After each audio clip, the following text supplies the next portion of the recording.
கர்த்தர் நாமத்துக்கு ஸ்தோத்திரம். மீண்டுமா ஒரு நாள்ல கூட நம்ம மீண்டுமா ஆண்டவருடைய சமூகத்துல கர்த்தருடைய செய்தியை கேட்பதற்கு தேவன் நமக்கு உதவி செய்திருக்கிறார். அதுக்காக நம்ம தேவனுக்கு நன்றி சொல்லலாம். இன்னையுடைய சத்தியத்திற்காக நம்ம ஆண்டவருடைய சமூகத்துக்கு நம்ம செல்லலாம். ஜென்ரலா நம்ம வாழ்க்கையில பார்க்கும்போது நம்ம வாழ்க்கையில எப்பயுமே நமக்கு வந்து சந்தோஷம் இருக்கும் அப்படின்னு நம்ம சொல்ல முடியாது. ஏன்னா எல்லாருடைய வாழ்க்கையிலையும் பார்க்கும்போது இன்று என்ன காணப்படுகிறது, நம்ம வாழ்க்கையில சந்தோஷத்தை விட அதிகமான கஷ்டம், துன்பம், வருத்தம், பாடுகள், கஷ்டங்கள், நோய்கள், வேதனைகள், இந்த மாதிரி அநேக பிரச்சனைகள் வழியாக தான் நம்ம என்ன பண்றோம், இன்னைக்கு கடந்து போகக்கூடியவங்களா காணப்படுறோம். வந்துட்டு நம்ம என்ன பண்றோம், ஒரு விசுவாசியோடைய வாழ்க்கையில நம்ம கேட்டோம் அப்படின்னா, என் வாழ்க்கையில வரக்கூடிய கஷ்டங்கள் வந்து யாருக்குமே வராது, நான் அவ்வளோ பாடுகள் கஷ்டங்களை அனுபவிக்கிறேன் அப்படின்னு நம்ம ஒவ்வொருத்தருமே சொல்லுவோம். என்ன கேட்டாலும் நான் என்ன சொல்லுவேன், என் பிரச்சனை வந்து என்ன மாதிரியான பிரச்சனைகள் யாருக்குமே இருக்காது, என் வாழ்க்கையில நான் அவ்வளோ கஷ்டங்கள் படுகிறேன், அவ்வளோ வேதனைகள் உண்டு, நோய்கள் உண்டு அப்படின்னு நான் வந்து சொல்லக்கூடிய ஒரு விசுவாசியா காணப்படுகிறேன். நான் மட்டும் இல்லை, மற்ற ஒவ்வொருத்தருமே இந்த உலகத்துல நீங்க வந்து தேவனை அறியாத மக்கள் கிட்ட கேட்டாலும் சரி, தேவனை அறிந்த மக்கள் கிட்ட கேட்டாலுமே என்ன சொல்லுவாங்க, என் வாழ்க்கையில வந்து நிறைய கஷ்டப்படுறேன், என்ன மாதிரி இந்த உலகத்துல கஷ்டப்படுறவங்களே கிடையாது அப்படின்னு நீங்க வந்து கேட்கிற ஒவ்வொருத்தரும் அப்படிதான் சொல்லுவாங்க. ஒவ்வொருத்தரும் நீங்க போய் கேட்டீங்கன்னா, என்ன மாதிரி துன்பம் யாருக்குமே இந்த உலகத்துல இருக்காது, இந்த உலகத்துல நான் தான் ரொம்ப கஷ்டப்படுறேன் அப்படின்னு சொல்லுவாங்க. இன்னொருத்தர்கிட்ட நம்ம போய் பேசணும் அப்படின்னா அவங்களும் என்ன சொல்லுவாங்க, இந்த மாதிரி தான் சொல்லுவாங்க. இப்ப எதுக்காக நான் இதை சொல்றேன் அப்படின்னா, நம்ம வாழ்க்கையில பார்க்கும்போது இந்த மாதிரி கஷ்டங்கள், துன்பங்கள் எல்லாருக்குமே உண்டு. ஆனா நம்ம நினைச்சுக்கிறோம், என் வாழ்க்கையில வந்து எனக்கு தான் அதிகமான கஷ்டம் உண்டு, எனக்கு தான் அதிகமான ஒரு பிரச்சனைகள் உண்டு அப்படின்னு சொல்லிட்டு நம்ம என்ன நினைச்சுக்கிறோம், நம்ம பிரச்சனையை வந்து பெருசா நம்ம வந்து நினைத்து கொள்றோம். இதை நினைச்சு நம்ம என்ன பண்றோம், அநேக நாட்கள் வாழ்க்கையில் என்ன மாதிரி கஷ்டம் இல்லாத மக்கள் யாருமே இல்லைன்னு சொல்லிட்டு சோர்ந்து போயிடுறோம். நம்ம வந்து சில சமயம் என்ன பண்றோம், குடும்பத்துல சந்தோஷம் இல்லாம ஒரு டிப்ரெஷன்ல, ஒரு பிரச்சனைக்குள்ள சோர்ந்து போய் எதுவுமே செய்யாதபடிக்கு நம்ம என்ன பண்றோம், வாழ்க்கை வெறுமையா கழிக்கக்கூடியவங்களா காணப்படுகிறோம். ஆனா இப்படி இருக்கும்போது நம்ம வந்து நம்மளை பத்தி மட்டும் யோசிக்க கூடாது. நம்ம வாழ்க்கையில நிறைய பேர் என்ன பண்றாங்கன்னா, நம்மளோட வாழ்க்கை கஷ்டங்களை நம்ம எண்ணி பார்க்கும்போது, இப்ப நமக்கே நிறைய நோய்கள் வருதுன்னு வச்சுக்கோங்களேன். நிறைய நோய் இருக்கு, பண கஷ்டம் இருக்கு, பிள்ளைகளுக்கு பலவீனங்கள் இருக்கு. இந்த மாதிரி கஷ்டத்தை நம்ம நினைச்சு நினைச்சு நினைச்சு நம்மளே நம்ம வாழ்க்கையில இவ்வளவு கஷ்டம் இருக்கே, துன்பம் இருக்கே அப்படின்னு நினைச்சிட்டு நம்ம இருந்தோம்னா நம்ம தான் என்ன பண்ணுவோம், சோர்ந்து போகக்கூடியவங்களா காணப்படுவோம். அப்போ இந்த மாதிரி சூழ்நிலையில நம்ம என்ன பண்ணணும்னா, மற்ற மக்களை நீங்க நிஜமாலுமே மற்ற வாழ்க்கையில கஷ்டப்பட மக்கள்கிட்ட நீங்க போய் விசாரிச்சீங்கன்னு வச்சுக்கோங்களேன், அவங்க என்ன சொல்லுவாங்க, அவங்க கஷ்டங்களை சொல்லும் போது நம்ம கஷ்டம் எப்படிப்பட்டதா இருக்கும், சின்ன கஷ்டமா தெரியும். இப்ப நாங்க மணிகண்டத்துல மினிஸ்ட்ரிக்கு போறோம், அங்க பார்க்கும்போது கண்ணு தெரியாத மக்கள் மத்தியில வந்து ஊழியம் செய்யறோம். அப்போ 2-3 வருஷமா நாங்க பண்ணிட்டு இருக்கோம். அப்ப ஆரம்ப நாட்கள்ல நாங்க போகும்போது எனக்கு இருக்கக்கூடிய பிரச்சனைகள் வந்து நிறைய உண்டு. எனக்கு சரீரத்துல பலவீனங்கள் நிறைய உண்டு. அப்போ என்னோட பலவீனங்கள் பார்க்கும்போது இவ்வளவு பலவீனங்கள் இருக்கே, இந்த பலவீனங்கள் மத்தியில எப்படி வந்து ஜீவிக்கிறது அப்படி நம்ம வந்து முறுமுறுத்துட்டு, இல்லைன்னா வந்து கடவுளை குறை சொல்லிட்டு, இல்லைன்னா வந்து என்ன பண்ணுவோம், இப்படி இருக்கும்போது நான் என்ன செய்யறதுன்னு சோர்ந்து போய் அமைதியா இருப்போம். ஆனா அங்க போய் நாங்க பார்க்கும் போது அந்த கண்ணு தெரியாத 2 கண்ணுகளும் தெரியாத அந்த மக்கள் வந்துட்டு வாழ்க்கையில அவங்களுக்கு ஒரு பிடிப்பே, ஒரு நம்பிக்கையே இல்லை. எதுக்கும் அவங்க தேவனை அறியாத மக்கள். கண்ணும் தெரியாது அவங்களுக்கு, வந்து கூட யாரும் இல்லை, கணவனும் சில பேர் கண் தெரியாதவங்களாக காணப்படுவாங்க. ஆனா அப்படிப்பட்ட மக்கள் எப்படி இருக்காங்க அப்படின்னா, ஒரு நம்பிக்கையோட வாழ்க்கையை வாழ்றாங்க. அவங்களும் வந்து வேலைக்கு போறாங்க, ஏதாவது வேலைக்கு போய் சம்பாதிக்கிறாங்க, சாப்பிட்றாங்க, சமைக்கிறாங்க, துவைக்கிறாங்க, பஸ்ல போறாங்க வராங்க. அப்போ அவங்க வாழ்க்கையை பார்க்கும் போது இவ்வளோ கஷ்டப்படக்கூடிய இவங்களை பார்க்கும்போது என்னோட பிரச்சனையெல்லாம் ஒரு பெரிய பிரச்சனை இல்லை அப்படின்னு நானும் ரியலைஸ் பண்ணியிருக்கேன். அதே போல இந்த மணிகண்ட ஊழியங்களுக்கு வரப்போது மற்ற சகோதர சகோதரிகளுமே அவங்களுடைய வாழ்க்கையை பார்க்கும் போது என்ன நினைக்கிறாங்கன்னா, நமக்கு இருக்கக்கூடிய பிரச்சனைகள் தான் ஒரு பெரிய பிரச்சனையே இல்லை, நம்ம விட இவ்வளோ கஷ்டங்கள் அனுபவிக்கக்கூடிய மக்கள் இந்த உலகத்துல உண்டு, அவங்களே என்ன பண்றாங்க ஒரு நம்பிக்கைக்குரியவங்களா வாழ்றாங்க அப்படின்னு அங்க வந்து ரியலைஸ் பண்றோம். அப்ப அந்த மாதிரி நம்ம வாழ்க்கையில நமக்கு வரக்கூடிய கஷ்டங்களை நம்ம அதிகமா நினைச்சு நம்ம கவலைப்படாதபடிக்கு நம்ம என்ன பண்ணணும், மற்றவர்களோட வாழ்க்கையில எவ்வளவு கஷ்டங்கள் பாடுகள் உண்டு அதை விசாரிக்கும் போது, அதை பற்றி கேள்விப்படும் போது நம்மளுடைய பிரச்சனைகள் எல்லாம் சின்ன பிரச்சனைகள் தான். நம்ம பிரச்சனை நம்ம ஃபர்ஸ்ட் மழை போல எனக்கு பிரச்சனை இருக்கு அப்படின்னு நம்ம நினைச்சிருப்போம். ஆனா மற்றவர்களோட பிரச்சனைகளை விசாரிக்கும் போது, அவங்க கஷ்டங்களை விசாரிக்கும் போது நம்மளுடைய பிரச்சனை எப்படி இருக்கும், கடுகு போல, மலை போல இருந்த பிரச்சனை எப்படி இருக்கும், கடுகு போல இருக்கும். அவங்க பிரச்சனை மலை போல மாறிடும். அப்ப நான் என்ன சொல்ல வரேன்னா, இந்த உலகத்துல எல்லாருக்குமே பிரச்சனைகள் உண்டு. நமக்கு மட்டும்தான் பிரச்சனை, எனக்கு மட்டும்தான் பிரச்சனை, நான் தான் உலகத்துல கஷ்டப்படுறேன், எனக்கு தான் சரீரத்துல வேதனை இருக்கு, எனக்கு மட்டும்தான் இவ்வளோ பிரச்சனைகள் இருக்கு, கர்த்தர் எனக்கு தான் இவ்வளவு அனுமதிச்சிருக்கான்னு சொல்லிட்டு நம்ம வருத்தப்படவோ கர்த்தர் மேல் குறை சொல்லவோ நம்ம வந்து சோர்ந்து போகவோ தேவையில்லை. இந்த உலகத்தில் இருக்கக்கூடிய எல்லா மக்களுக்குமே பிரச்சனைகள் உண்டு. வீட்டுக்கு வீடு வாசப்படி அப்படின்ற மாதிரி ஒவ்வொரு மனிதனுக்குமே பிரச்சனைகள் உண்டு. அப்ப இந்த பிரச்சனைகள் மத்தியில நம்ம எப்படி வாழணும்ன்றத நம்ம என்ன பண்ணணும், கற்றுக்கொள்ளணும். அது ரொம்ப ரொம்ப முக்கியம். பிரச்சனையே இல்லாத வாழ்க்கை யாருக்காவது உண்டா? நீங்க யோசிச்சு பாருங்களேன். வேதத்திலேயா இருக்கட்டும், இல்லைன்னா இப்போது இருக்கக்கூடிய உலகத்திலேயா இருக்கட்டும், பிரச்சனையே இல்லாம நான் சந்தோஷமா இருக்கேன், எனக்கு ஒரு பிரச்சனையே இல்லை அப்படின்னு யாருமே சொல்ல முடியாது. கண்டிப்பா எல்லாருக்கும் பிரச்சனைகள் உண்டு. கடவுளுக்குள்ள நெருங்கி ஜீவிக்கிற மனுஷர்கள் அந்த பிரச்சனைகள் மத்தியில ஆண்டவருக்கு பிரியமா எப்படி வாழ்றதுன்னு அறிந்து கொண்டு அவங்க என்ன பண்ணுவாங்க, கடவுளுக்குள்ள வாழ்வாங்க, கர்த்தருக்கு பிரியமான காரியங்களை செய்வாங்க. சில மக்கள் இந்த பிரச்சனைகளை நினைச்சு நினைச்சு நினைச்சு நம்ம வந்து வருத்தப்பட்டு சோர்ந்து போய் ஒண்ணுமே செய்யாம கடவுள் கொடுத்த வாழ்நாட்களையும் கர்த்தர் கொடுத்த ஹெல்த் எல்லாவற்றையும் வந்து வீணடிக்கக்கூடிய மக்களா சில மக்கள் காணப்படுறோம். அப்போ நம்மளுடைய வாழ்க்கையில நம்ம வந்து என்ன பண்ணக்கூடாது, இந்த பாடுகள் கஷ்டங்கள் துன்பங்கள் நோய்கள் வரும்போது நம்ம பிரச்சனையை கண்டு பயந்து அப்படியே விட்டுடாதபடிக்கு இந்த பிரச்சனைகள் வழியா நம்ம எப்படி ஆண்டவரை மகிமைப்படுத்த முடியும், எப்படி தேவனுக்கான பெரிய காரியங்களை செய்ய முடியும், தேவனுக்காக எப்படி ஒரு பெரிய ஊழியங்களை செய்ய முடியும், நல்ல ஒரு மாதிரியுள்ள வாழ்க்கை நம்மளால எப்படி வாழ முடியும் அப்படின்னு இந்த காரியங்களை நம்ம என்ன பண்ணணும், செய்வதற்கு வாஞ்சி உள்ளவர்களா இருக்கணும். ஏன் சொல்றேன்னா, இதுக்கு நிறைய சாட்சிகள் உண்டு. அதாவது இந்த உலகத்துல மட்டும் இல்லாதபடிக்கு வேதத்திலையும் அநேக பாடுகள் கஷ்டங்கள் வழியா போய் வெற்றியுள்ள வாழ்க்கை வாழ்ந்த தேவ பிள்ளைகளும் உண்டு. அதே சமயத்தில் இந்த உலகத்திலையும் கடந்த நூற்றாண்டுகளுக்கு முன்பாக இந்த மாதிரி தேவனுக்காக பெரிய காரியங்களை செய்து வெற்றியுள்ள வாழ்க்கை வாழ்ந்த மக்களும் உண்டு. அப்போ நம்ம என்ன பண்ணலாம்னா, இந்த சத்தியத்தை நம்ம வந்து தெரிந்து கொள்ளணும். எதுக்கு நான் இதை சொல்ல வரேன் அப்படின்னா, நம்ம வந்து இந்த மாதிரி சரீரத்துல பாடுகளோட கஷ்டங்களோடு வாழ்ந்து இருந்த ஒரு பெண்மணி தேவனுக்காக ஒரு பெரிய காரியங்களை செய்து குடும்ப வாழ்க்கை வாழ்ந்து தேவ ஊழியத்தை செய்த சாட்சியுள்ள வாழ்க்கை வாழ்ந்த ஒரு பெண் வந்து கடந்த நூற்றாண்டுல இந்த உலகத்துல வாழ்ந்த ஒரு பெண் வந்து கண்டிப்பா இந்த உலகத்துல உண்டு. நிறைய பெண்கள் உண்டு. இந்த பெண்ணை குறித்து நம்ம என்ன பண்ணலாம், இன்னைக்கு தியானிக்கலாம். நான் இன்விடேஷன்ல போட்ட மாதிரி அதோட பெண் வந்து அதோட பெண்ணோடைய பெயர் வந்து யோனக்கா அப்படின்னு வந்து நான் போட்டிருந்தேன். நீங்க நிறைய பேர் வந்து யோனக்காவுடைய பயோகிராஃபி வாழ்க்கை வரலாறு நீங்க படிச்சிருக்கீங்களான்னு எனக்கு தெரியாது. ஸோ இவங்க வந்து தேவனுக்காக நல்ல ஒரு சாட்சியுள்ள வாழ்க்கை வாழ்ந்த ஒரு பெண்மணி.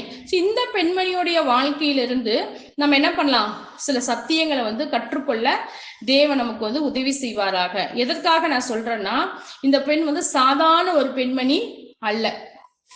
இவங்க வந்து இவங்களுடைய நேச்சர், அதாவது இவங்களோட பிசிக்கல் பார்த்தோம் அப்படின்னா இவங்களுக்கு வந்து 2 காலும் வந்து இருக்காது, 2 கால்கள் இல்லை. அவங்களுடைய சரீரத்துல வந்து ஒரு கை வந்து இடது கை வந்து இல்லை. வலது கையில வந்து 2 விரல் தான், 2 விரல் இல்லை, 3 விரல் மட்டும்தான் இருக்கு. அப்போ இவங்களுடைய சரீர பிசிக்கல் பார்க்கும்போது இவங்களுடைய கடவுள் கொடுத்த அந்த அவங்களுடைய பிசிக்கல் அப்பியரன்ஸ் பார்க்கும்போது 2 கால்கள் இல்லாம இருந்தாங்க, ஒரு வலது கை இடது கை இல்லாம இருந்தாங்க, வலது கையில வந்து 2 விரல்கள் 2 விரல்கள் இல்லாம 3 விரல் மட்டும்தான் இருந்தது. ஸோ இப்படி இருந்த ஒரு பெண் வந்து ஆண்டவருக்காக என்ன பண்றாங்கன்னா நல்ல ஒரு சாட்சியுள்ள ஒரு வாழ்க்கை வாழ்ந்தாங்க, நல்ல ஒரு குடும்ப வாழ்க்கை வாழ்ந்தாங்க, குழந்தைகளுக்கு நல்ல ஒரு அம்மாவா இருந்தாங்க. அது மாத்திரம் இல்ல, தேவனோட ஊழியத்தை செய்யக்கூடிய ஊழியக்காரின் மனைவியா அவங்க இருந்தாங்க. இவங்களும் குடும்பமா என்ன பண்றாங்க, அநேக இடங்களை ஊழியங்கள் செய்தாங்க. இந்த மாதிரி பெரிய கடவுளுக்காக பெரிய காரியங்கள் எல்லாம் இவங்க என்ன பண்ணாங்க, செஞ்சாங்க. நான் சாதாரண ஒரு பெண்ணை பத்தி சொல்லல, அதாவது ஹெல்த்தியான எல்லா அங்க உறுப்புகளும் உள்ள ஒரு சாதாரண பெண் இதை செய்வது வந்து நார்மல் தான், அதுவே கடவுள் கிருபை இருந்தாதான். ஆனா இவங்களுடைய சரீரத்துல பாதி ஹேண்டிகேப் அவங்க.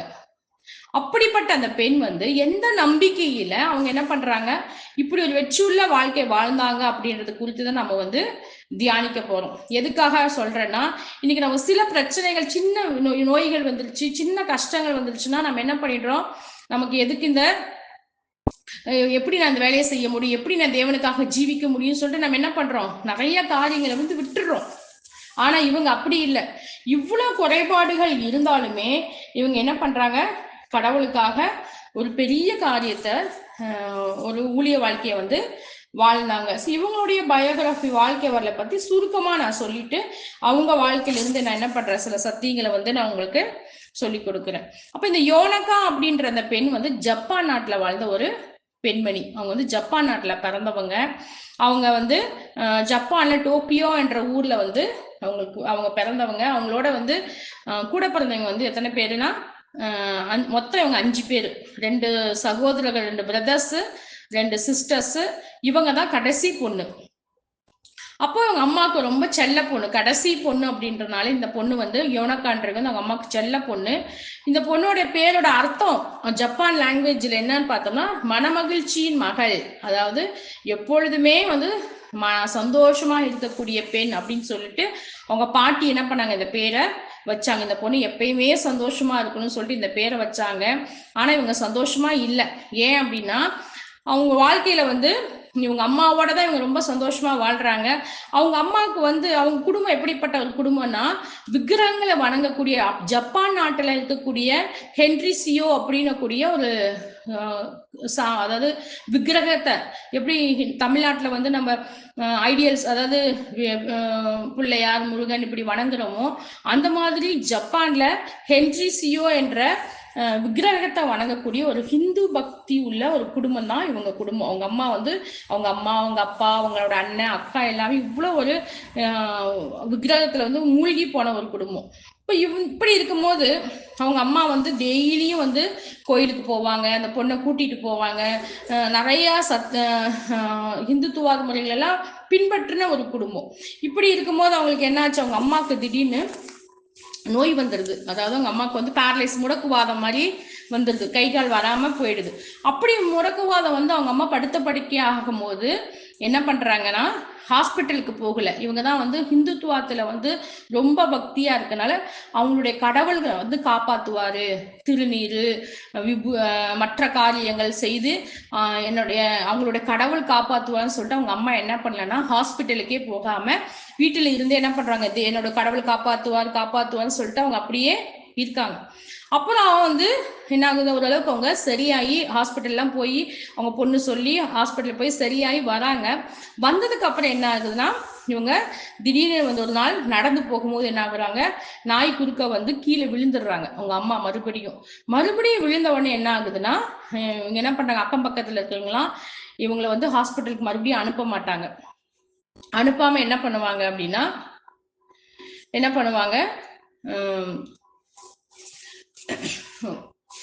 ஹாஸ்பிட்டலுக்கு அனுப்பாம வந்து இந்த மாதிரி மந்திரிச்சு வந்து திருநீர் மந்திரிச்சு இது சாப்பிடட்டும் சரியாயிடும் அப்படின்னு எல்லாருமே என்ன பண்ணுவாங்க, தாமதப்படுத்துவாங்க. ஒவ்வொருத்தரும் வந்து இதை கொடுங்க சரியாயிடும், அந்த திருநீர் கொடுங்க, அந்த மந்திர தண்ணி கொடுங்க, இது கொடுங்கன்னு சொல்லி அவங்க அம்மாவுக்கு வந்து ஹாஸ்பிட்டலுக்கே போக விடாம இப்படி ஒவ்வொருத்தரும் ஒவ்வொரு ஆலோசனை சொல்லும் போது அவங்க அம்மா அப்புறம் அந்த பொண்ணு கம்பல் பண்ணி அவங்களெல்லாம் மீறி ஹாஸ்பிட்டலுக்கு கூட்டிட்டு போகும்போது டாக்டர் என்ன சொல்லுவாங்கன்னா, உங்க அம்மா இறந்துட்டாங்க, நீங்க 1/2 ஹவருக்கு முன்னாடி வந்திருந்தீங்கன்னா உங்க அம்மாவை வந்து காப்பாத்திருக்கலாம் அப்படின்னு வந்து சொல்றாங்க. அப்ப அந்த பொண்ணுக்கு வந்து ஒரு பெரிய ஒரு ஏமாற்றம். இந்த மக்களுடைய மூட பழக்க வழக்கத்தினால எங்க அம்மாவோட உயிர் வந்து போயிடுச்சு. நான் ஃபர்ஸ்டே எங்க அம்மா ஹாஸ்பிட்டல் நான் கூட்டிட்டு போயிருந்தேன்னா எங்க அம்மாவை காப்பாத்திருப்பேன். இப்போ இந்த மக்கள் வந்து இதை செய்ய அதை செய், கடவுள் பண்ணுவாரு, ஹாஸ்பிட்டலுக்கு போகாத என்ற சொன்ன அந்த காரியம் வந்து எங்க அம்மாவை கொன்றுச்சுன்னு சொல்லிட்டு இந்த பொண்ணுக்கு ரொம்ப மனவேதனை, டிப்ரெஷன் ஆயிடுறாங்க. ஏன்னா அவங்க அம்மா தான் அவங்களுக்கு ரொம்ப பிடிக்கும். இந்த பொண்ணு தான் அவங்க அம்மா கூட எப்பயுமே இருப்பாங்க.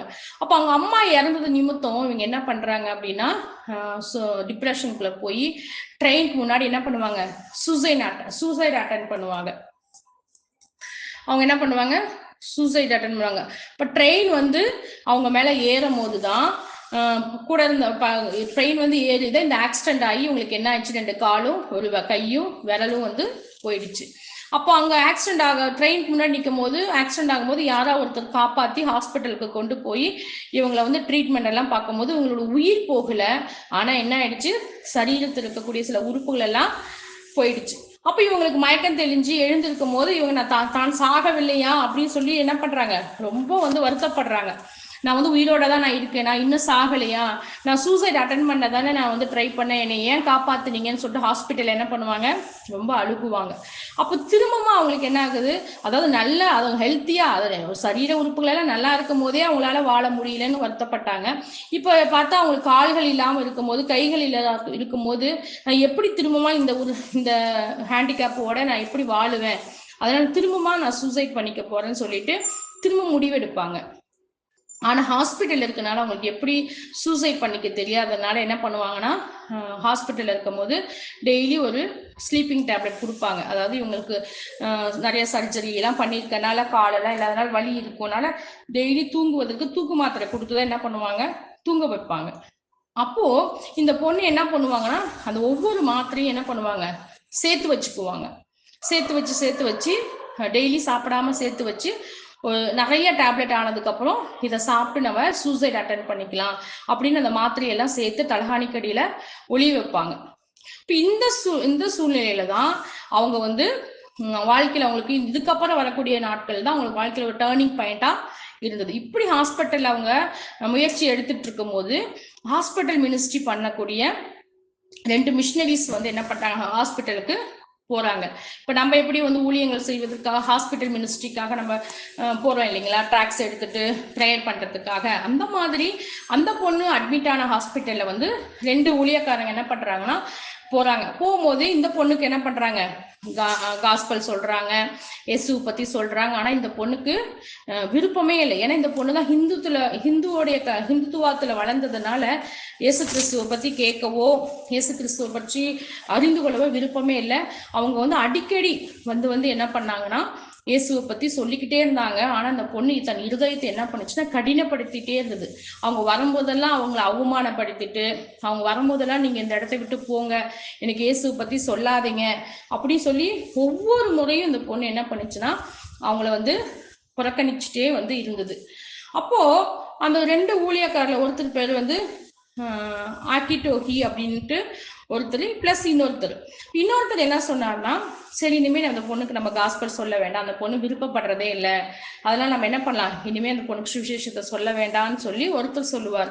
ஆனா அந்த ஆக்கிட்டோசின்றவர் என்ன பண்ணுவாரு, வேண்டாம் நம்ம வந்து தொடர்ந்து இந்த பொண்ணுக்கு நம்ம சொல்லுவோம், எனக்கு என்னமோ இந்த பொண்ணை கர்த்தர் முன்குறிச்சிருப்பான்னு நான் விசுவாசிக்கிறேன், அதனால நம்ம வந்து இந்த பொண்ணு எப்படி நம்மளை வந்து எதிர்த்தாலும் பரவாயில்ல, நம்ம தொடர்ந்து ஆண்டவருடைய சத்தியத்தை சொல்லலாம்னு சொல்லிட்டு தொடர்ந்து இவங்க மறுபடியும் போவாங்க. அப்போ ஒரு நாள் என்ன பண்றாங்கன்னா, ஒரு பிரசங்கத்தோடைய ஆடியோ மெசேஜ் வந்து இவங்க எடுத்துட்டு வராங்க. எங்கேயும் நடந்த ஒரு ஆடியோ மெசேஜ். அந்த மெசேஜ் எடுத்துட்டு வந்து இந்த பொண்ணுகிட்ட கொடுக்குறாங்க, இந்த மெசேஜ் நீ வந்து கேளு அப்படின்ட்டு. ஃபர்ஸ்ட் அந்த பொண்ணு வந்து விருப்பம் இல்லை. அப்போ இவங்க என்ன பண்றாங்க, அதை பிளே பண்ண வைக்கிறாங்க. பிளே பண்ண வைக்கும் போது கூட இந்த பொண்ணு அது விருப்பம் இல்லாம தான் கேட்டுட்டு இருக்கோம். அப்போ கேட்க கேட்க கேட்க கேட்க என்ன ஆகும்னா அந்த பொண்ணு தன் இருதயத்தையும் தன் செவியை என்ன பண்ணும், அந்த அந்த மெசேஜ்க்கு வந்து செவி சாய்க்கும். அப்போ இந்த மெசேஜ் முடியும் போது இந்த பொண்ணு என்ன பண்ணும்னா, அந்த மெசேஜ் முடியறதுக்குள்ளேயே கண்ணீர் விட்டு அழுது இயேசு கிறிஸ்துவ ரட்சகராக ஏற்றுக்கொண்டு அந்த பொண்ணு என்ன பண்ணும், ரட்சிக்கப்பட்டுரும். அப்போ அந்த பிரசங்க மெசேஜ் வந்து அந்த பொண்ணோட இருதயத்தை என்ன பண்ணிச்சு, அவ்வளவு கடினமான அந்த இருதயத்தை வந்து அந்த வசனம் மாற்றி அந்த பொண்ணு என்ன பண்றாங்க, அந்த ஹாஸ்பிட்டல் இருக்கும் போதே இவர்கள் மூலம் என்ன பண்றாங்க, ரட்சிக்கப்படுறாங்க. அப்போ இவங்க என்ன பண்றாங்க, இந்த சூழ்நிலையில வந்து என்ன பண்றாங்க, ஆண்டவர் இயேசு கிறிஸ்துவ ரட்சகரா ஏற்றுக்கொண்டு இதுக்கப்புறம் ஒரு கிறிஸ்தவ வாழ்க்கை வந்து வாழ்றாங்க. ஆனா கிறிஸ்தவ வாழ்க்கை அவங்க வாழ்ந்தாலுமே அவங்க குடும்பத்துல வந்து அநேக எதிர்ப்புகள். ஏன்னா அடுத்து அவங்க அப்பா இருக்காங்க, 2 அக்கா இருக்காங்க, 2 அண்ணங்க இருக்காங்க. இவங்களுக்கு எல்லாமே வந்து இந்த பொண்ணு ஹாஸ்பிட்டல் இதுக்கு முன்னாடி இருக்கும்போது ரொம்ப சோகமா, ரொம்ப டிப்ரெஷன்ல, வாழ்க்கையே வேண்டான்னு ரொம்ப விரக்தியில இருந்துச்சு. ஆனா ரட்சிக்கப்பட்டதுக்கு அப்புறம் சந்தோஷத்தோட, தேவ பிள்ளைகளோட, சபையோட சந்தோஷமா இருக்கும்போது அதை கண்டு அவங்க மகிழ்ச்சி அடையாம இந்த பொண்ணு இயேசுவை ஏற்றுக்கொண்டது, நம்மளுடைய தேவனை விட்டு வேற கடவுளை வணங்குது, அதுவும் ஆங்கில கடவுளை.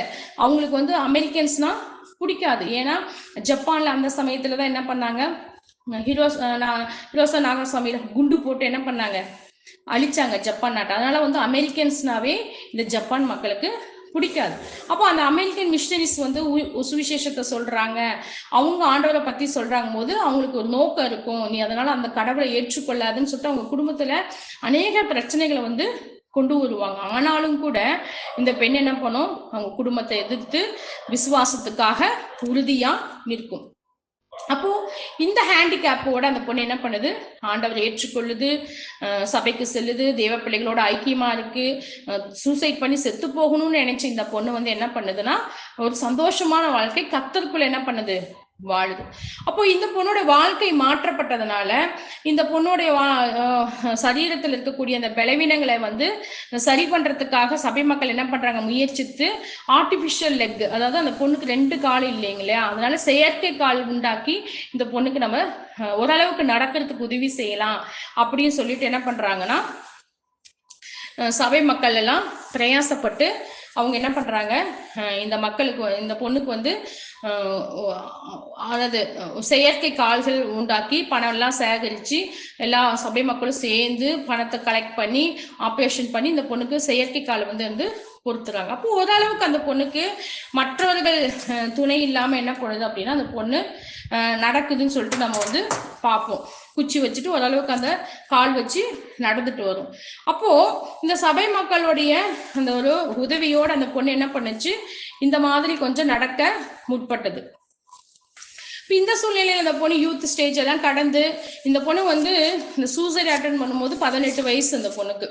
அப்போ இந்த சமயத்துல ரட்சிக்கப்பட்டு கடவுளுக்குள்ள வளர்ந்ததுக்கு அப்புறம் திருமண வயசு வந்து அந்த பொண்ணுக்கு வந்துச்சு. அப்போ சபை மக்கள் என்ன பண்றாங்க, இந்த பொண்ணுக்கு திருமணத்தை நம்ம செய்து வைக்கலாம் அப்படின்னு வந்து ட்ரை பண்றாங்க. ஆனா இந்த பொண்ணு என்ன பண்ணல, ஒத்துக்கொள்ளல. ஏன் அப்படின்னா நான் வந்து என் சரீரத்தில் இவ்வளோ ஒரு பிரச்சனைகள் உண்டு, கஷ்டங்கள் உண்டு, நான் எப்படி வந்து ஒரு திருமண வாழ்க்கை என்னால் வாழ முடியும் அப்படின்னு சொல்லிட்டு என்ன பண்ணுது அந்த பொண்ணு, வேண்டான்னு வந்து சொல்லுது. நான் வந்து என்னை பார்த்துக்க முடியல, நான் திருமணம் முடிச்சா என் கணவனை எப்படி நான் பார்த்துக்கொள்ளுவேன், எனக்கு குழந்தை பிறந்துச்சுன்னா என் குழந்தைய நான் எப்படி பார்த்துக்கொள்ளுவேன், எப்படி நான் குடும்பத்தை நடத்துவேன் அப்படின்னு சொல்லிட்டு அந்த பொண்ணு திருமணம் வேண்டான்னு வந்து சொல்லுது. ஆனா அவங்க சபையில இருக்கக்கூடிய ஒரு எல்டர் ஒய்ஃப் அவங்க அந்த பொண்ணை பார்த்துட்டு என்ன சொல்றாங்கன்னா, ஒரு சம்பவத்தை வந்து அவங்க நடந்த சம்பவத்தை வந்து சொல்றாங்க. அதாவது கண் தெரியாத ஒரு அம்மாவுக்கு வந்து நிஜத்தில் நடந்ததை வந்து அவங்க அந்த பொண்ணுக்கு எக்ஸ்பிளைன் பண்றாங்க. இந்த மாதிரி ஒன்ன மாதிரி தான் கண்ணு தெரியாத ஒரு பெண்ணுக்கு வந்து ஒரு குழந்தை பிறந்துச்சு. அந்த பொண்ணு வந்து எப்படி கண் தெரியாத நான் வந்து இந்த குழந்தைய வளர்த்துவேன்னு சொல்லிட்டு ரொம்ப வருத்தப்பட்டாங்க. ஆனா கர்த்தர் கிருபையா இருந்து என்ன பண்ணாருன்னா அந்த குழந்தைய வளர்க்க உதவி செய்தார் கர்த்தர். அந்த கண்ணு தெரியாத அந்த அம்மாவுக்கு வந்து அந்த குழந்தைய வளர்ப்பதுக்கு எந்த ஒரு சிரமமும் இல்லாதபடிக்கு அந்த குழந்தை அடம் பண்ணாம எந்த பிரச்சனையும் பண்ணாம கர்த்தர் அதிகமான விசேஷத்தை கிருபையை கொடுத்து ஸ்பெஷல் கிரேஸ் கொடுத்து அந்த குழந்தைய வளர்க்க அவங்க அம்மாவுக்கு உதவி செய்தார். அந்த குழந்தை வளர்ந்து கொஞ்சம் பெருசானதுக்கு அப்புறம் என்ன ஆச்சுன்னா அவங்க அம்மாவை வந்து அந்த குழந்தை நல்லா வந்து பார்த்துக்குச்சு. அதுக்கப்புறம் அவங்க அம்மாவுக்கு சர்ஜரி எல்லாம் பண்ணு கண்ணு அவங்களுக்கு தெரிஞ்சதுக்கு அப்புறம் அவங்க என்ன பண்ணாங்க, சந்தோஷமான ஒரு வாழ்க்கை வாழ்ந்தாங்க. அப்போ இந்த மாதிரி குறைவுகள் நமக்கு சரீரத்தில் இருந்தாலும் கர்த்தர் வந்து நமக்கு போதுமானவரா இருந்து நம்மளை நடத்துவாரு அப்படின்னு இந்த பொண்ணுக்கு சொன்ன உடனே இந்த பொண்ணுக்கு கொஞ்சம் உற்சாகம் வருது. தைரியம் அடைஞ்சு என்ன பண்றாங்க, சரி நான் மேரேஜ் பண்ணிக்கிறேன்னு சொல்லிட்டு அவங்க என்ன பண்றாங்க, திருமணத்துக்கு ஒத்துக்கொள்றாங்க. அப்பதான் இந்த 2 பேரு அவங்களுக்கு காஸ்பல் சொன்னாங்கல்ல, அதுல ஒருத்தர் வந்து ஆக்கிட்டோஷின்னு ஒருத்தர் இருந்தார். அவருதான் என்ன பண்றாரு, இந்த பெண்ணை வந்து திருமணம் முடிப்பார். ஏன்னா அந்த பொண்ணோட ரட்சிப்பில் இவருடைய பங்கு பெருசா இருந்தது. இந்த பொண்ணு அடிக்கடி போய் பார்க்கறது, ஹாஸ்பிட்டல் விசாரிக்கிறது, அந்த பொண்ணோட ஹேண்டிகேப்ல உதவி செய்யறது, இந்த மாதிரி அந்த பொண்ணுக்கு எல்லாம் கேர் எடுத்து பண்ணதுனால இவர் என்ன பண்றாரு, அந்த பொண்ணை வந்து திருமணம் முடிச்சு இருக்கார். அப்போ இவங்க என்ன பண்றாங்க, சரீரத்தில் இவ்வளவு ஒரு பலவீனங்கள் இருந்தாலுமே அவங்க என்ன பண்றாங்க, குடும்ப வாழ்க்கை திருமணம் முடிச்சு ஒரு திருமண வாழ்க்கை முடிச்சு ஒரு குடும்ப வாழ்க்கை வாழ்றாங்க. நல்ல ஒரு மனைவியா என்ன பண்றாங்க இருக்கிறாங்க. அவங்க சின்ன, அவர் வந்து ஊழியக்காரனால சின்ன ஒரு வீட்டுல இவங்க என்ன பண்றாங்க, கணவன் மனைவியா சந்தோஷமான ஒரு குடும்ப வாழ்க்கையை வாழ்ந்து தேவனுக்கு வேலை செய்யறாங்க. அப்ப இவங்களுக்கு குழந்தையை பத்தி ஒரு பயம், அதாவது நமக்கு குழந்தை பிறந்துச்சுன்னா நான் எப்படி இந்த குழந்தையை நான் வளர்த்துவேன் அப்படின்னு பயப்பட்டு அவங்க என்ன பண்றாங்க, வேண்டான்றாங்க. அதாவது எனக்கு வந்து என்னோட கையில வந்து உருளைக்கிழங்க கூட அதாவது அவங்க ஜப்பான்ல வந்து உருளைக்கிழங்கு தான் ஃபேமஸ். அப்போ உருளைக்கிழங்க கூட என்னால உரிக்க முடியாது, நான் எப்படி ஒரு குழந்தைய வந்து எனக்கு குழந்தை படிச்சுன்னா கையில தூக்குவேன், அதனால எனக்கு வந்து குழந்தை வளர்ப்பதை பற்றி ஒரு பெரிய ஒரு கேள்வி இருக்கு அப்படின்னு வந்து சொல்லுவாங்க. ஆனா அவங்க ஹஸ்பண்ட் என்ன சொல்லுவாரு, சில புத்தகங்களை கொடுத்து குழந்தை எப்படி வளர்த்தணும் அப்படின்னு வந்து சொல்லி கொடுத்து அவங்க என்ன பண்றாங்கன்னா, அவங்க ஹஸ்பண்ட் அவங்க ஒய்ஃபை வந்து ட்ரெயின் பண்ணுவார். ட்ரெயின் பண்ணும்போது அவங்க என்ன பண்றாங்க, ஆண்டோடைய விருப்பத்தின்படி குழந்தையை பெற்றுக்கொண்டு அவங்களுக்கு முதல் குழந்தை வந்து மேரின்னு சொல்லிட்டு ஒரு குழந்தை, பெண் குழந்தை வந்து பிறக்குது. அப்போ இந்த குழந்தை பிறந்த உடனே தேவன் அந்த அந்த குழந்தையை வளர்ப்பதுக்கான ஸ்பெஷல் கிரேஸ் என்ன பண்றாங்க, அந்த யோனக்காக்கு ஆண்டவர் வந்து கொடுக்குறாரு. இப்ப நம்ம எல்லாம் குழந்தைகளை பெற்றெடுத்திருக்கோம், வளர்த்திருக்கோம். குழந்தைகள், சிறு குழந்தைகள் பிறந்து அவங்கள வளர்த்துறது வந்து எவ்வளவு ஒரு சிரமமான ஒரு காரியம். அவங்கள குளிப்பாட்டி விடுறது, அவங்கள ட்ரெஸ் போட்டு விடுறது, கை இருக்கக்கூடிய ஹெல்த்தியா இருக்கக்கூடிய நமக்கே பெரிய பிரச்சனையா இருக்கு.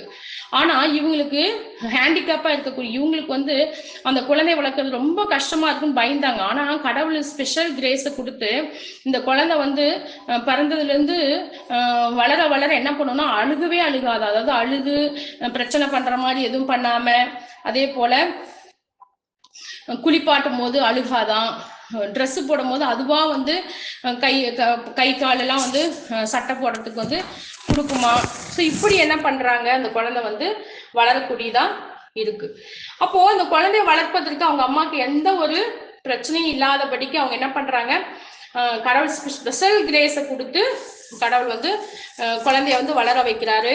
அது மட்டும் இல்லாதபடிக்கு அவங்க ஹஸ்பண்ட் வந்த உடனே சொல்லுவாங்க, இந்த மாதிரி குழந்தை வந்து இன்னைக்கு நான் குளிப்பாட்டினேன், அது பிரச்சனை பண்ணவே இல்லை, அது அழுகவே இல்லை, குளிச்சுக்குச்சு, ட்ரெஸ் போட்டுக்குச்சு அப்படின்னு அந்த விஷயங்கள் எல்லாம் வந்து அவங்க என்ன பண்ணுவாங்க, சொல்லி சொல்லி சந்தோஷப்படுவாங்க. அப்ப கர்த்தர் என் கூட இருந்து என் குழந்தைய வளர்க்கறதுக்கு உதவி செய்யறாரு, கடவுளோட கிருபையை நான் உணர்றேன் அப்படின்னு வந்து அவங்க வந்து சொல்லுவாங்க. அது மட்டும் இல்ல, பக்கத்து வீட்டுக்காரங்களும் சொல்லுவாங்களாம், அது உங்க வீட்டுல குழந்தை சத்தமே கேட்கறது இல்லை, உங்க குழந்தை அழுகுறதே இல்லையா, எவ்வளவு அமைதியா இருக்குது அப்படின்னு பக்கத்து வீட்டுக்காரங்களே ஆச்சரியப்படுற அளவுக்கு அந்த குழந்தை எந்த ஒரு பிரச்சனையும் பண்ணாதபடிக்கு அவங்க அம்மாவுக்கு ஒத்துழைப்பு கொடுக்கக்கூடிய ஒரு குழந்தையா வளரும். அந்த குழந்தை 2 வயசு 3 வயசு வளர்ந்ததுக்கு அப்புறம் அது என்ன பண்ணும், அவங்க அம்மாவுக்கு வந்து ஹெல்ப் பண்ணுமா. இப்போ அவங்க அம்மா பாத்திரம் வளர்க்குறாங்க அப்படின்னா அந்த பொண்ணு என்ன பண்ணுன்னா அந்த பாத்திரத்தை எடுத்து பிடிச்சிக்குமா, அவங்க அம்மா வந்து அந்த ஒரு கையில விளக்குவாங்களாம். அப்ப இந்த மாதிரி சின்ன சின்ன விஷயங்கள் அந்த குழந்தை என்ன பண்ணும், வளர வளர வர ஹெல்ப் பண்ணும். அதே மாதிரி வளர்ந்த போதுக்கு அப்புறம் 5 வயசு ஆகும்போது அந்த பொண்ணு பெருசானவனே அவங்க அம்மா கடைக்கெல்லாம் போகும்போது ஃபர்ஸ்ட் குச்சி வச்சு நடப்பாங்களாம். அந்த பொண்ணு சொல்லுமா, அம்மா குச்சி வச்சு நடக்காதீங்க, நீங்க என்ன பண்ணுங்க, என்ன பிடிச்சி நடங்கன்னு சொல்லிட்டு அவங்க அம்மா வந்து இந்த பொண்ணு என்ன பண்ணும், கூட்டிட்டு போகுமா. அப்போ இந்த மாதிரி அந்த குழந்தையை வளர்ப்பதுக்கு அவங்க அம்மாக்கு எந்த ஒரு பிரச்சனையும் இல்லாதபடிக்கு கடவுள் ஸ்பெஷல் கிரேஸ் கொடுத்து என்ன பண்ணிருக்காரு, அந்த குழந்தைய வளர்ப்பதற்கு ஆண்டவர் வந்து அவங்க அம்மாவுக்கு உதவி செஞ்சார். அப்போ வசனம் சொல்ற 2 Corinthians 12:9 வாசிக்கிற மாதிரி என் கிருபை உனக்கு போதும் அப்படின்னு சொல்ற வசனத்தின்படி அவங்க சரீரத்துல பலவீனங்கள் பிரச்சனைகள் இருந்தாலுமே கர்த்தருடைய கிருபை எனக்கு போதும்னு சொல்லிட்டு அவனுடைய கிருபையில அவங்க என்ன பண்றாங்க, அந்த ஃபர்ஸ்ட் குழந்தைய பெற்றெடுத்து வளர்க்குறாங்க. அந்த குழந்தை பெருசானதுக்கு அப்புறம் அவங்க அம்மாவுக்கு நல்ல ஒரு உதவியா இருந்தது. அப்ப அவங்க என்ன சொல்றாங்க, சைல்ட் ரேரிங்ல பார்க்கும்போது, நான் என் குழந்தைய வளர்க்கல, ஆண்டவர் கூட இருந்து என்ன பண்ணாரு, என் குழந்தைய வந்து வளர்க்க உதவி செய்தார் அப்படின்னு நிறைய டைம் அவங்க வந்து என்ன பண்றாங்க சொல்றாங்க. அதுக்கப்புறம் அவங்களுக்கு 2வது குழந்தை பிறக்குது, ரூத்ன்னு சொல்லிட்டு. ஆனா இந்த 2வது குழந்தை வந்து முதல் குழந்தை மாதிரி இல்லை. இந்த குழந்தை அழுகுமா, குளிப்பாட்டுறதுக்கு பிரச்சனை பண்ணுமா. அப்போ ஏன் அப்படின்னா இந்த குழந்தை வந்து 2வது குழந்தை. இந்த குழந்தைய வளர்க்கும் போது யாருக்கு ஹெல்ப்புக்கு இருக்கா? ஃபர்ஸ்ட் குழந்தை வந்து ஹெல்ப்புக்கு இருக்கா. அப்போ கர்த்தர் இந்த குழந்தைக்கு நார்மலான ஒரு கிரேஸை வந்து கொடுத்தாரு. ஆனா ஃபர்ஸ்ட் குழந்தை வளர்ப்பதுக்கு அடுத்து ஸ்பெஷல் கிரேஸை வந்து கொடுக்குறாரு. அப்போ அவ அந்த பொண்ணுக்கு தெரியுது, அப்போ அந்த யோனக்காக்கு தெரியுது, அப்போ கடவுள் வந்து எனக்கு ஃபர்ஸ்ட் குழந்தை பெற்று எடுக்கும் போது வளர்ப்பதுக்கு யாரும் இல்லாதனால எனக்கு ஸ்பெஷல் கிரேஸ் கொடுத்து அந்த குழந்தை வளர்க்க உதவி செய்தார். குழந்தை எந்த பிரச்சனையும் பண்ணல. ஆனா ரெண்டாவது குழந்தை என்ன பண்ணுது? நார்மல் குழந்தை மாதிரி இருக்கு, பிரச்சனைகள் பண்ணாலும் எனக்கு உதவி செய்வதற்கு என்னோட முதல் பெண் இருக்கா அப்படின்னு சொல்லிட்டு அவங்க வந்து சொன்னாங்க. அப்போ அவங்களுக்கு வித்தியாசம் தெரியுது. கடவுளை வந்து அப்ப எனக்கு ஸ்பெஷல் கிரேஸ் கொடுத்தாரு, இப்ப நார்மல் கிரேஸ் கொடுத்துருக்காரு. அப்போ கடவுள் வந்து என் பலவீனத்துல எனக்கு உதவி செய்வதற்காக ஒரு பெரிய கிருபையை கொடுத்து எனக்கு நடத்தினார் அப்படின்னு சொல்லிட்டு அவங்க என்ன பண்றாங்கன்னா தன்னோட சாட்சியில வந்து சொல்றாங்க. அப்ப இவங்க இப்படி குடும்ப வாழ்க்கை வாழ்ந்து பிள்ளைகள் என்ன பண்றாங்க? பெற்றெடுத்து வளர்க்குறாங்க. நம்மளுடைய வாழ்க்கையில பார்க்கும்போது நார்மலா இருக்கக்கூடிய நமக்கு சாதாரணமா ஒரு குழந்தைய வளர்ப்பதே நம்ம என்ன பண்றோம்? ரொம்ப கஷ்டப்படுறோம். ஆனா இவங்க ஹேண்டிகேப்பா இருந்துட்டு கணவன் ஊழியத்துக்கு போயிடுவாங்க, இவங்க தனியா இருந்து இந்த பிள்ளைகளை வளர்ப்பதற்கு அவங்க வந்து எவ்வளோ ஒரு பிரயாசப்பட்டிருக்காங்க நம்ம வந்து பார்க்குறோம். இவங்க அதோட நிறுத்திடாதபடிக்கு ஊழியத்தையும் செய்யறாங்க. குடும்பமா அவங்க என்ன பண்றாங்க? சிறிய சபை நடத்துறாங்க. இவங்க சண்டே கிளாஸ் மினிஸ்ட்ரிலாம் பண்ணுவாங்களா இந்த யோனக்கா. அப்புறம் வந்து இவங்க வந்து இந்த சூசைட் அட்டென்ட் பண்ணி ரட்சிக்கப்பட்டு கடவுளுக்காக இப்படி சந்தோஷமான வாழ்க்கையை பார்த்து அநேக மக்கள் இவங்ககிட்ட கவுன்சிலிங் வருவாங்களாம். குறிப்பா ரட்சிக்கப்படாதவங்க கூட வருவாங்களாம். ஒரு ஃபேமிலி வந்து என்ன பண்றாங்க? ஒரு பொண்ணு அப்படிதான் சூசைட் அட்டென்ட் பண்ணிட்டு இந்த மாதிரி ஹேண்டிகேப் ஆகி அவங்க இவங்ககிட்ட அழைச்சிட்டு வந்து நீங்க கொஞ்சம் கவுன்சிலிங் கொடுங்க, இவ வந்து சூசைட் அட்டென்ட் பண்ணி இப்படி ஆயிட்டு வாழ்க்கையை வந்து போயிருக்கிறான் போது இவங்க 1 மாசம் தன் வீட்டுல தங்க வச்சு அந்த பொண்ணுக்கு வந்து இந்த மாதிரி ஹேண்டிகேப்பா நம்ம கால்கள் இல்லாத போது எப்படி நம்மளுடைய வேலைகள் எல்லாம் செய்து கொள்ள முடியும் அப்படின்னு சொல்லி கொடுத்துட்டு அவங்க என்ன பண்றாங்க? இயேசுவை பத்தி சொல்லி அனுப்பி வைக்கிறாங்க. ஆனா அவங்க அப்ப ரட்சிக்கப்படல. அதுக்கப்புறம் கொஞ்ச நாட்களுக்கு அப்புறம் இந்த குடும்பத்துல அம்மாவும் இந்த பொண்ணு வந்து ரட்சிக்கப்பட்டாங்கன்னு அவங்க பயோகிராஃபில வந்து எழுதியிருப்பாங்க. அப்போ இந்த மாதிரி அநேக சூசைட் அட்டன் பண்ணக்கூடிய, இந்த மாதிரி ஹேண்டிகேப்பா இருந்து வாழ்க்கையே போயிடுச்சு அப்படின்னு சொல்லக்கூடிய, மனம் முறிந்து போனக்கூடிய மக்களுக்கு வந்து கவுன்சிலிங் கொடுக்கக்கூடிய அந்த ஊழியத்தையும் இவங்க என்ன பண்றாங்க? செய்து வராங்க. அது மட்டும் இல்லாதபடிக்கு இவங்க என்ன பண்றாங்கன்னா ஜப்பான் இருக்கக்கூடிய ஓகினா அப்படின்ற ஒரு தீவுக்கு என்ன பண்றாங்க? ஊழியத்துக்கு குடும்பமா போறாங்க. தீவு அப்படின் போது உங்களுக்கு எல்லாருமே தெரியும், ரொம்ப ஒரு வசதிகளே இல்லாத ஒரு காடு பகுதி. அந்த பகுதிக்கு இவங்க என்ன பண்றாங்க? குடும்பமா இந்த ஹேண்டிகேப் இருக்கக்கூடிய இந்த சூழ்நிலையில கூட அவங்க கணவர் அவங்க 2 பிள்ளைகளை கூட்டிட்டு அவங்க என்ன பண்றாங்க? ஊழியத்துக்கு வந்து அப்போ இந்த மாதிரி அவங்க என்ன பண்ணாங்க? தீவுல போய் வந்து ஊழியம் செய்யக்கூடியவங்களா இருந்தாங்க. அப்படி தீவுல ஊழியம் செய்யும் போது அவங்க பிள்ளைகளுக்கு நல்ல ஒரு ஸ்கூல் இல்லை, நல்ல ஒரு எஜுகேஷன் இல்லாம கஷ்டப்பட்டு சின்ன குடிசையில போய் அவங்க என்ன பண்றாங்க? 4 வருஷம் அவங்க என்ன பண்றாங்க? ஊழியம் செய்யறாங்க. அந்த ஊழியம் செய்யும் போது அவருடைய எல்லா தேவைகளும் என்ன பண்ணப்படுது? சந்திக்கப்படுது. அப்போ இப்படி என்ன பண்றாங்க? அவங்க சொந்த ஊர்ல இல்லாதபடிக்கு வேற இடத்துக்கும் சென்று என்ன பண்றாங்க? குடும்பமா ஊழியம் செய்யறாங்க. அப்போ இவங்க என்ன பண்றாங்கன்னா அடுத்து நிறைய கிறிஸ்துவ படங்களை வந்து தயாரிப்பாங்க. என்னது படங்களை வந்து தயாரிச்சு என்ன பண்ணுவாங்கன்னா விடுவாங்க. இப்போ எப்படி நம்ம வந்து இப்போ கிறிஸ்டியன்ஸ் ஃபிலிம்ஸ்லாம் நம்ம பார்க்குறோம். இப்போ ஜப்பான்ல அந்த மாதிரி கிறிஸ்டியன் ஃபிலிம்ல எதுவுமே இல்லை. அப்போ அவங்க என்ன பண்றாங்க? இந்த ஆண்டவருடைய சத்தியத்தையும் இயேசுவோட வாழ்க்கை வரலாறு சுவிசேஷம் இதையெல்லாம் அவங்க என்ன பண்றாங்க அப்படின்னா படமா எடுத்து இந்த மாதிரி ஃபிலிம் மினிஸ்ட்ரி, அதாவது ஊழியத்துக்காக படம் எடுத்து அநேக மக்களுக்கு வந்து ஃபிலிம் போட்டு என்ன பண்றாங்கன்னா ஊழியம் வந்து செய்யக்கூடியவங்களா காணப்பட்டாங்க. அப்ப இந்த மாதிரி இவங்க வாழ்க்கையில பார்க்கும். நீங்க இந்த புக்கு வந்து படிச்சீங்கன்னா யோனக்கான ஒரு புக்கே இருக்கு, பயோகிராஃபி.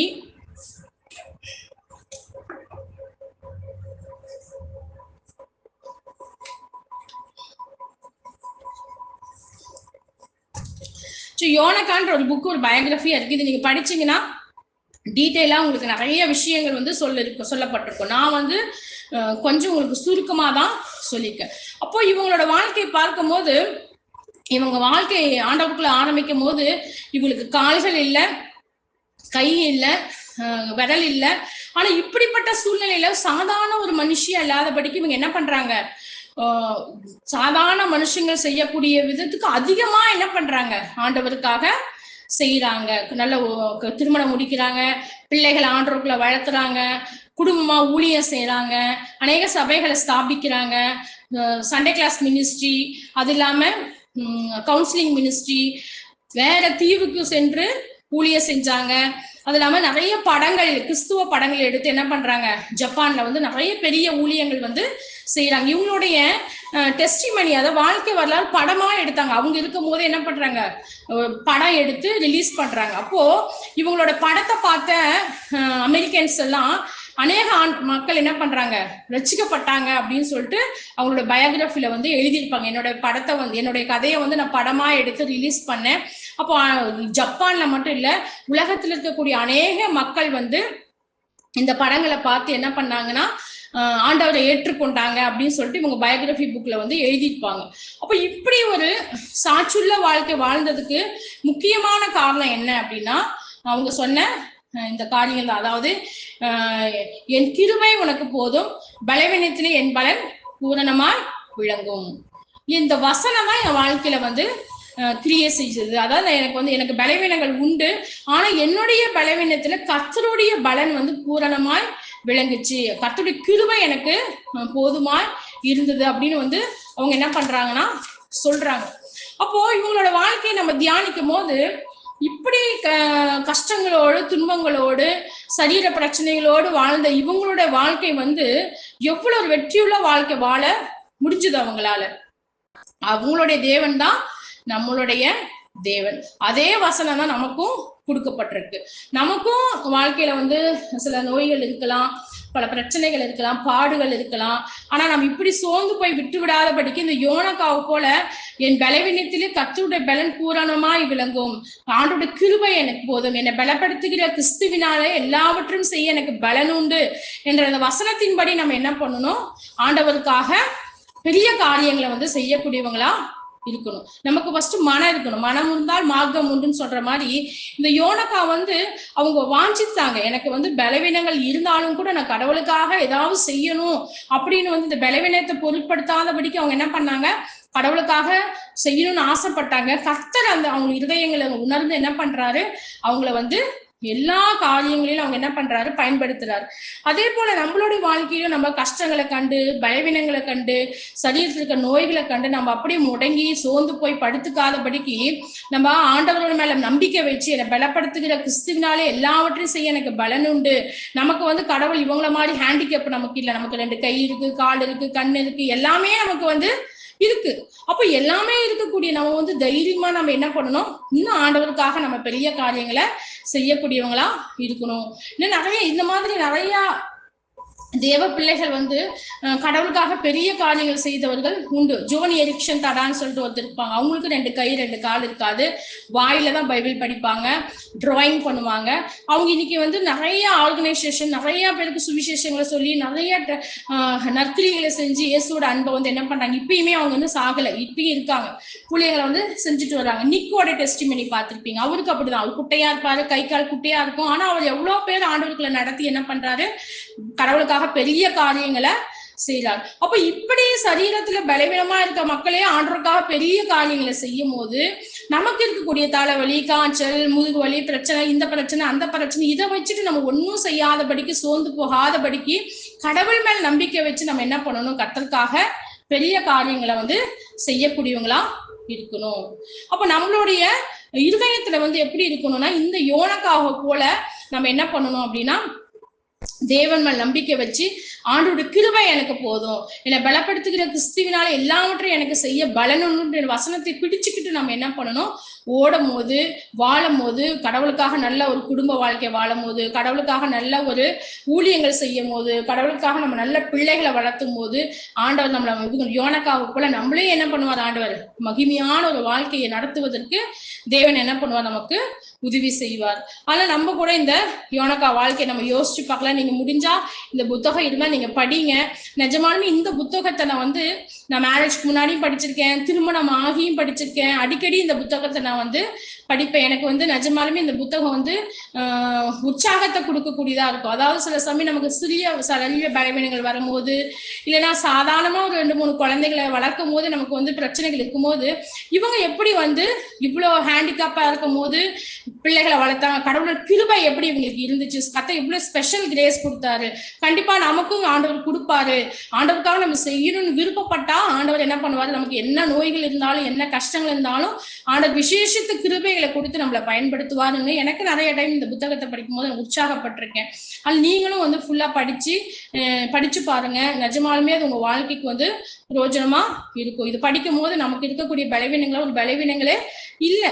நம்ம வந்து ஸ்லாக்கியம் பெற்றவர்கள். நமக்கு கடவுள் கொடுத்துருக்க ஹெல்த், நமக்கு கடவுள் கொடுத்துருக்க நல்ல ஒரு சரீரம், இது எல்லாமே நம்ம வைத்திருந்தோம். ஆண்டவருக்கா நிறைய காரியங்கள் நம்மளால செய்ய முடியும். ஆனா நம்ம தான் என்ன பண்றோம், நம்ம வந்து சாக்கு போக்கு சொல்லிட்டு நம்ம சின்ன சின்ன விஷயங்களுக்காக நம்ம என்ன பண்றோம், சொல்லாதபடிக்கு நம்ம வந்து நம்ம நாட்களையும் நம்மளோட ஹெல்த்தையும் எல்லாவற்றையும் வீணடிக்கக்கூடியவங்களா காணப்படுறோம். இப்ப நிஜமாலே பரலோகத்துல போகும்போது யோனக்கா இருக்காங்க, நம்ம இருக்கும் போது கர்த்தர் வந்து யார் அதிகமா ஆசீர்வதிப்பாரு, யாரை வந்து தேவன் கனம் பண்ணுவாரு, நல்ல உறுப்புகளோட இருந்து நம்ம ஒண்ணுமே பைபிள் படிக்காம ஜெபிக்காம நல்ல குடும்ப வாழ்க்கை போகாம ஊழியங்கள் செய்யாம நாட்களையும் கடவுள் கொடுத்த தாளந்துகளையும் கடவுள் கொடுத்த ஹெல்த்தையும் பணத்தையும் வீணடிச்சிட்டு இருக்க நமக்கு ஆண்டவர் கனத்தை கொடுப்பாரா?